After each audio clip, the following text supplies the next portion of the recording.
ಮಂಡ್ಯದ ಕೆಆರ್ಪೇಟೆ ಕಾಂಗ್ರೆಸ್ ಸಭೆಯಲ್ಲಿ ಒಂದು ಹೈ ಡ್ರಾಮಾನೇ ನಡೆದಿದೆ. ಕಾಂಗ್ರೆಸ್ ಜಿಲ್ಲಾಧ್ಯಕ್ಷರ ವಿರುದ್ಧ ಕಾರ್ಯಕರ್ತರು ಸಿಡಿದಂತಹ ಘಟನೆ. ಕಾರ್ಯಕರ್ತರ ಸಮಸ್ಯೆಗಳಿಗೆ ಜಿಲ್ಲಾಧ್ಯಕ್ಷ ಸ್ಪಂದಿಸಲ್ಲ ಎನ್ನುವ ಆಕ್ರೋಶ ವ್ಯಕ್ತ ಆಗಿದೆ.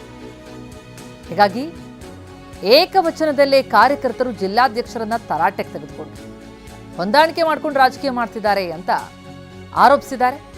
ಜೆಡಿಎಸ್ ಪರವಾಗಿ ಕೆಲಸ ಮಾಡ್ತಾರೆ ಜಿಲ್ಲಾಧ್ಯಕ್ಷರು ಅಂತ ವಾಗ್ದಾಳಿ ನಡೆಸಿದ್ರು ಕಾರ್ಯಕರ್ತರು. ಹೀಗಾಗಿ ಜಿಲ್ಲಾಧ್ಯಕ್ಷನನ್ನ ಬದಲಾಯಿಸಬೇಕು ಅಂತಲೂ ಕೂಡ ಕಾರ್ಯಕರ್ತರು ಬಿಗಿ ಪಟ್ಟು ಹಿಡಿದ್ರು. ವಾಗ್ವಾದ ಗಲಾಟೆಯಲ್ಲೇ ಕಾಂಗ್ರೆಸ್ ಸಭೆ ಮುಗಿದು ಹೋಯಿತು.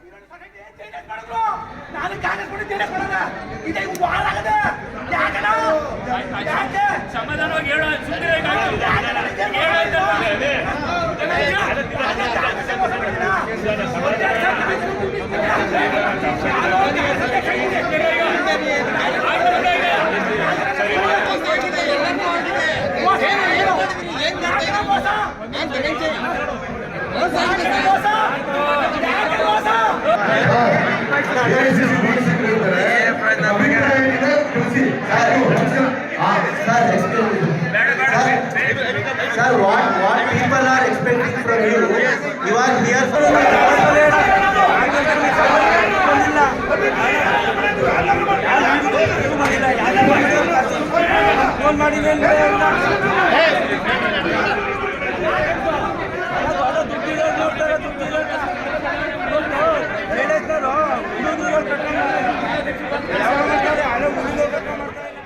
ಎಸ್, ಘಟನೆ ಬಗ್ಗೆ ಡೀಟೇಲ್ಸ್ ಪಡೆಯೋಣ. ನಮ್ಮ ಪ್ರತಿನಿಧಿ ದಿಲೀಪ್ ಈಗ ದೂರವಾಣಿ ಸಂಪರ್ಕದಲ್ಲಿದ್ದಾರೆ. ದಿಲೀಪ್, ಕೆಆರ್ಪೇಟೆ ಈ ಸಭೆಯಲ್ಲಿ ಜಿಲ್ಲಾಧ್ಯಕ್ಷರ ವಿರುದ್ಧ ಈ ಪರಿ ಒಂದು ಆಕ್ರೋಶ ವ್ಯಕ್ತ ಆದದ್ದು ಏಕೆ? ಏನೇನು ನಡೀತು ಅಲ್ಲಿ ಅಂತ?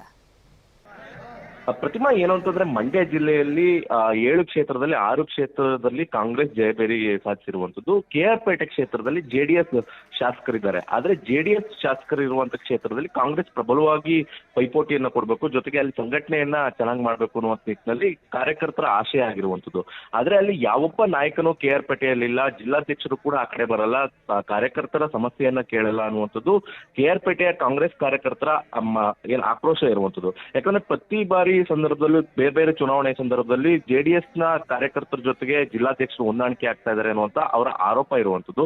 ಈ ಒಂದು ವಿಚಾರವಾಗಿ ನಿನ್ನೆ ಕೆಪಿಸಿಸಿ ವತಿಯಿಂದ ನಡೀತಾ ಇರುವಂತ ಏನು ವೀಕ್ಷಕರು ಸಾಕಷ್ಟು ಹೋಗಿದ್ರು ಅಲ್ಲಿ ಸಂಘಟನೆ ವಿಚಾರವಾಗಿ, ಮತ್ತೆ ಜಿಲ್ಲಾಧ್ಯಕ್ಷರುಗಳನ್ನ ಅಭಿಪ್ರಾಯ ಸಂಗ್ರಹ ಮಾಡ್ಲಿಕ್ಕೂ ಕೂಡ ಹೋಗಿರುವಂತದ್ದು. ಯಾಕಂದ್ರೆ ಹೊಸದಾಗಿ ಜಿಲ್ಲಾಧ್ಯಕ್ಷರನ್ನ ನೇಮಕ ಮಾಡ್ಲಿಕ್ಕೆ ಈ ರೀತಿಯಂತ ಪ್ರತಿ ವಿಧಾನಸಭಾ ಕ್ಷೇತ್ರದಲ್ಲೂ ಕಾಂಗ್ರೆಸ್ನ ನಾಯಕರುಗಳು ಹೋಗ್ತಾ ಇದ್ದಾರೆ. ಇಲ್ಲೂ ಕೂಡ ಅದೇ ರೀತಿಯಂತ ಸೈಮನ್ ಮತ್ತೆ ಲಕ್ಷ್ಮಣ್ ಅವರು ಹೋಗಿದ್ರು. ಈ ಸಂದರ್ಭದಲ್ಲಿ ಸಾಕಷ್ಟು ಆಕ್ರೋಶವನ್ನ ವ್ಯಕ್ತಪಡಿಸಿದ್ರು. ಯಾವುದೇ ಕಾರಣಕ್ಕೂ ಈ ಒಂದು ಜಿಲ್ಲಾಧ್ಯಕ್ಷರನ್ನ ಮುಂದುವರಿಲಿಕ್ಕೆ ಬಿಡಬಾರದು, ಈ ತಕ್ಷಣ ಅವ್ರನ್ನ ವಜಾ ಮಾಡಬೇಕು. ಯಾಕಂದ್ರೆ ಅವರು ಜೆಡಿಎಸ್ ಜೊತೆಗೆ ಹೊಂದಾಣಿಕೆ ಮಾಡ್ಕೊಂಡಿದ್ದಾರೆ, ಯಾವುದೇ ರೀತಿಯಂತ ಸಂಘಟನೆ ಮಾಡ್ತಾ ಇಲ್ಲ. ತಾಲೂಕಿನಲ್ಲೂ ಕೂಡ ಯಾವುದೇ ಕಾರ್ಯಕರ್ತರುಗಳು ಕೂಡ ಯಾರು ಕೂಡ ಸ್ಪಂದನೆ ನೀಡ್ತಾ ಇಲ್ಲ, ಯಾವ ಮುಖಂಡರುಗಳು ಕೂಡ ಇಲ್ಲ. ಈ ಕಾರಣದಿಂದಾಗಿ ಜಿಲ್ಲಾಧ್ಯಕ್ಷರುಗಳನ್ನ ಚೇಂಜ್ ಮಾಡಬೇಕು ಅನ್ನುವಂತ ನಿಟ್ಟಿನಲ್ಲಿ ಎಲ್ಲರೂ ಪಟ್ಟಿಡಿದ್ರು. ಈ ಸಂದರ್ಭದಲ್ಲಿ ಮಧ್ಯಪ್ರವೇಶ ಮಾಡಿದಂತ ಕೆಪಿಸಿಸಿ ವಕ್ತಾರರಾದಂತ ಲಕ್ಷ್ಮಣ್ ಅವರು ಅದೇ ಒಂದು ವಿಚಾರವನ್ನ ಸಮಾಧಾನ ಮಾಡ್ಲಿಕ್ಕೆ ಕಾರ್ಯಕರ್ತರಿಗೆ ಮುಂದಾಗ್ತಾರೆ. ನಾವು ಬಂದಿರುವಂತ ವಿಚಾರ ಕೂಡ ಇದೇ ಒಂದು ಜಿಲ್ಲಾಧ್ಯಕ್ಷರನ್ನ ನೇಮಕಾತಿ ಮಾಡ್ಲಿಕ್ಕೆ ಅಭಿಪ್ರಾಯ ಸಂಗ್ರಹ ಮಾಡ್ಲಿಕ್ಕೆ ಬಂದಿದ್ದೇವೆ, ನಿಮ್ಮ ಅಭಿಪ್ರಾಯವನ್ನ ತಿಳಿಸಿ ಎನ್ನುವಂತ ನಿಟ್ಟಿನಲ್ಲಿ ಕೂಡ ಅವರು ಸೂಚನೆಯನ್ನ ಕೊಡ್ತಾರೆ. ತದನಂತರ ಕೆಲ ಕಾಲ ಗೊಂದಲ ಇರುತ್ತೆ. ತದನಂತರ ಎಲ್ಲವೂ ಕೂಡ ಸರಿಯಾಗಿ ಎಲ್ಲರ ವೈಯಕ್ತಿಕ ಅಭಿಪ್ರಾಯವನ್ನ ಸಂಗ್ರಹ ಮಾಡಿ ಹೋಗಿರುವಂತದ್ದು. ಪ್ರತಿಮಾ, ಥ್ಯಾಂಕ್ ಯು ದಿಲೀಪ್.